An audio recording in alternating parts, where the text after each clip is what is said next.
Hello, special viewers, and welcome to Animal World, our co-inhabitants. Today we present the concluding episode in our two-part interview with American author, retired psychotherapist, spiritual teacher, and shaman, Dr. Stephen Farmer. A shaman uses a wide range of practices to communicate with the world beyond physical appearances. Author of the best-selling books Earth Magic and Sacred Ceremony, Dr. Farmer also hosts a weekly radio program called Earth Magic Radio. As we learned yesterday, he has studied animal guides extensively and says if we are in tune with them, their messages can help us overcome the challenges in our lives. Can a particular animal also guide a group or community of people? Dr. Farmer's answer uses the example of his friend Jeremy, a member of an indigenous group in Australia.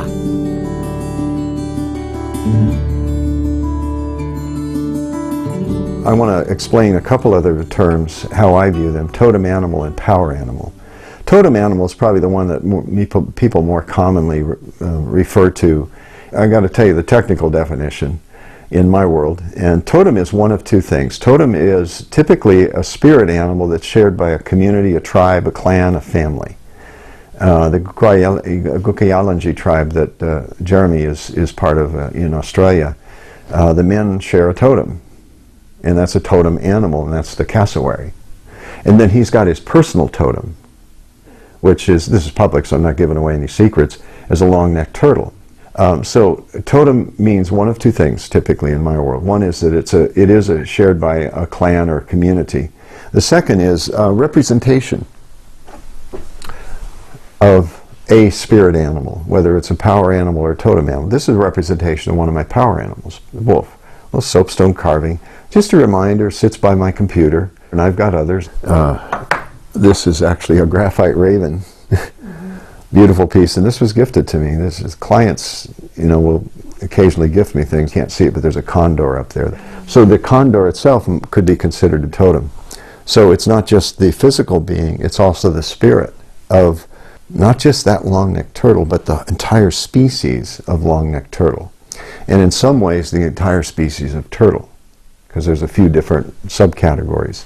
Power animal it comes from shamanism, and it is typically that the shaman herself or himself carries or has a relationship with anywhere from 1 to maybe 4 or even 5 power animals, but not 20 or 30.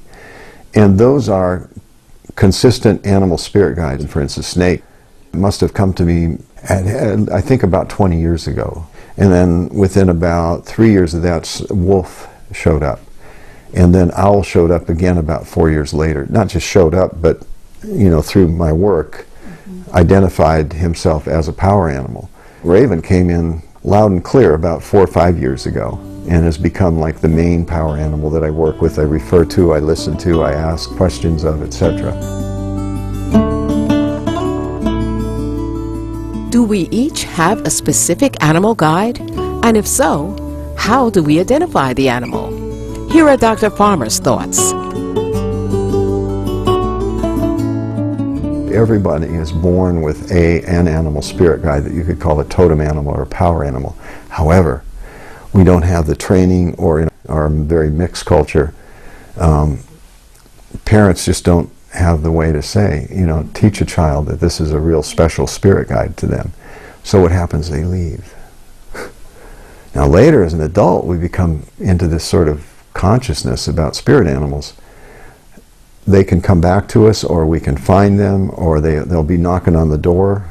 Metaphorically, they'll be knocking on the door a lot to try to get our attention, showing up again and again and again in consciousness or in physical reality to remind us that they're back. Dr. Farmer has spent a great deal of time with indigenous peoples who have taught him many lessons, including the following teaching from the Lakota people of North America. In Lakota, sometimes called Sioux, there's a statement that's made, like going into a sweat lodge and then leaving the sweat lodge, Matakweasin. And what that means is all my relations. It's acknowledgement that we are related to every other being on this planet. That everything is a people. The animal people, the plant people, the stone people, the tree people. That we truly are related to that there's no separation. But we haven't really been raised with that typically. We're still in that sort of divisive manner to think that we're superior somehow. So I believe that the animals have compassion for us, and in return we can offer that compassion to the animals. So what can we do to be more in harmony with the earth? Get outside. Go sit by a tree. I've had a tree spirit heal my sore back. I wrote about it in Earth Magic, the book. Take your socks and shoes off. Go out and just stand. A great way to get over jet lag is spend a half an hour outdoors and put your bare feet in the earth. You can get over jet lag in a half hour. Yeah, get outside, pray. I don't care who you pray to. And I think it's a great time for people to join together collectively in prayer. If as many of us can maintain this intention that we're going to, as much as possible, keep ourselves in gratitude, to get out of reaction into response, to offer service to the world in some way, I think that it helps the evolution process along that much more effectively. And get outside. That's the main thing. Get outdoors. Go. Nature deficit disorder. Our children are suffering from it. Instead, they'd spend it in front of two-dimensional screens, computers and TV. Turn the TVs off. We make it special around our house. One night a week there's movie night. The other times there's no TV. They get to play on the computer maybe 10 minutes at the most a day. Instead, go outside. Learn to enjoy the mysteries and the magic of the natural world. Along with many other experts, Dr. Farmer believes that planet Earth is currently going through a period of evolution, and that if we want to survive, we need to change our ways. I think that we're going to go through some rough times, to be quite frank about it. It's no secret. But again, I think the responsibility is ours, to be able to negotiate through these rough times. The species will continue. I don't know exactly how that's going to manifest. The evidence has already been showing up. People have been telling about us for 25 years now. That there's this adaptability that we human beings have that's just astounding. Solar panels, recycling goods, learning about food, and our food sources. For instance, vegetarianism, as a way to reduce the killing and the slaughter of the animals that are done in such a cruel way. The consciousness is already evolving, and I think it's an exciting time. I don't feel afraid of what's coming. A talented musician who writes both the music and lyrics for his unique songs, Dr. Farmer concluded the interview by performing some of his compositions. He played the first on a didgeridoo. This didgeridoo, or the instrument itself, is a one-note instrument with a lot of overtones. It's also an ancient Australian Aboriginal instrument used by a lot of the various communities in Australia. And it's really about the breath. You'll hear this, I'll be taking in breath at the same time expelling it, sometimes called circular breathing. It's also a lot of different stories about it. One of the stories is that the world was sung into existence through the didgeridoo.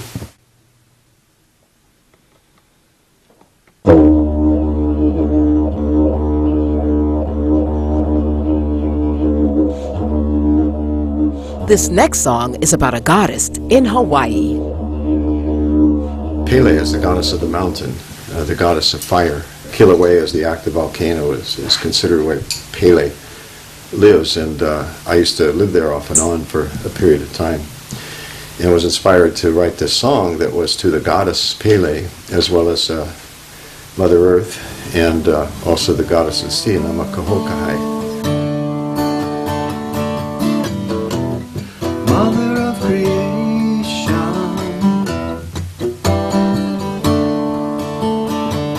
such a beautiful world before my eyes.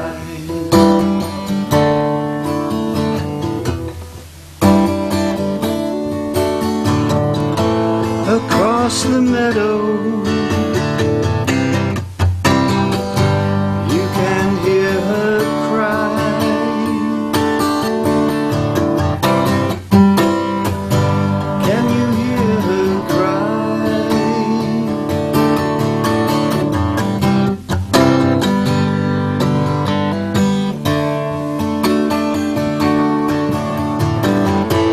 They say love and kindness will always win in the end. The world is but an illusion. Be like a tree in the wind,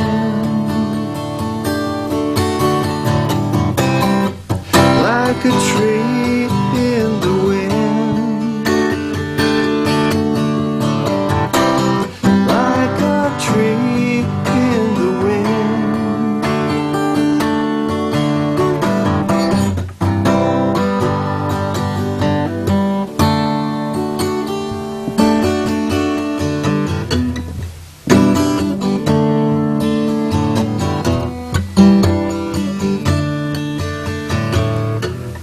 Lady of the waters,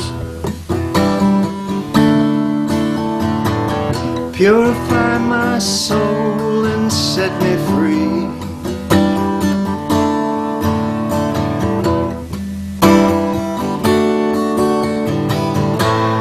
Clearing the way so I can be who I came here to be.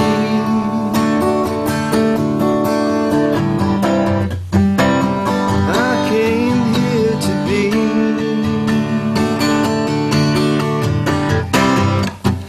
I came here to be. In conclusion, Dr. Farmer has this parting message. So I suppose if I were to die tomorrow and I had one message to say, and it brings emotion to me, is just try to be kinder. And I don't mean just other humans. Try to be kinder to the animals, try to be kinder to the plants, try to be kinder to the mother, Earth Mother. Make it a point, make it a standard. And that would be, I think, very congruent with the Dalai Lama's message, He said something like, it's always possible to be kind.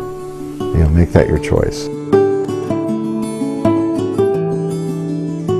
Many thanks, Dr. Stephen Farmer, for sharing your insights about the vital role of animals in our lives and the interconnectedness of all beings. Your work is helping to create a more kind and loving world. May you always be united with the animals.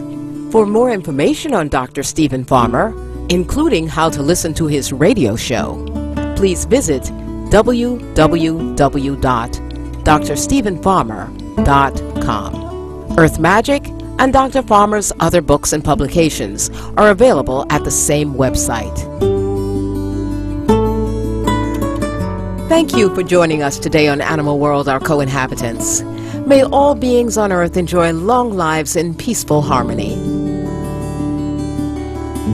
For more details, please see www.suprememastertv.com/AW.